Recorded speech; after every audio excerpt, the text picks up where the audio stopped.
हनुमान और उनके पुत्र मकरध्वज की गाथा। वीर हनुमान ब्रह्मचारी हैं, लेकिन रावण राम युद्ध के समय हनुमान का सामना पाताल लोक में मकरध्वज से हुआ। वह खुद को हनुमान पुत्र बता रहा था, जिससे बजरंग बली क्रोधित हुए, परंतु जब मकरध्वज ने तर्क दिया तो हनुमान जी उनकी बात से संतुष्ट हो गए। तर्क यह था कि पूर्व काल में हनुमान जब लंका दहन कर समुद्र के ऊपर से जा रहे थे, तब उनके शरीर का तापमान प्रचंड रूप से गर्म था। वह पसीने से तरबतर थे, उनके बदन से टपका पसीना एक मादा मगरमच्छ के मुंह में गिरा, उसी से मकरध्वज उत्पन्न हुआ।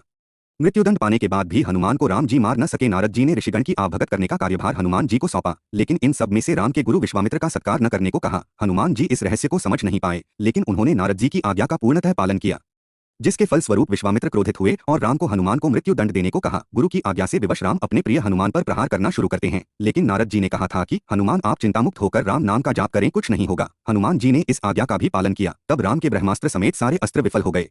यह सब देखकर गुरु विश्वामित्र ने राम से इस घटना का विस्तारण जाना, और अंत में हनुमान जी पर से उनका क्रोध समाप्त हो गया और उन्होंने अपना आदेश वापस ले लिया। श्री कृष्ण की कृपा छाया में पांचों पांडव धर्म युद्ध लड़ने वाले थे, लेकिन उसके पहले उन्हें कौरवों ने खूब सताया। लाक्षागृह, वनवास और जुआ कपट इसी के हिस्से थे। वनवास के दौरान भीमसेन भाइयों से रुठकर घने जंगल की ओर भ्रमण करने निकल गए, जहां रास्ते में एक वृद्ध वानर अपनी पूंछ पसारे बैठा था। क्रोध में आग बबूले भीम ने पूंछ उठाने को कहा। तब निर्बल वानर ने थकान और अपनी असमर्थता का हवाला देकर भीम को ही यह कार्य कर देने को कहा। भीम ने खूब हाथ पैर मारे, लेकिन वानर की पूंछ टस से मस नहीं हुई। अंत में भीम को यह भास हुआ कि वह कोई दिव्यात्मा है। भीम ने दर्शन देने को कहा। तब हनुमान जी ने अपना असल रूप दिखाया और पांडव पक्ष को विजय का आशीर्वाद भी दिया।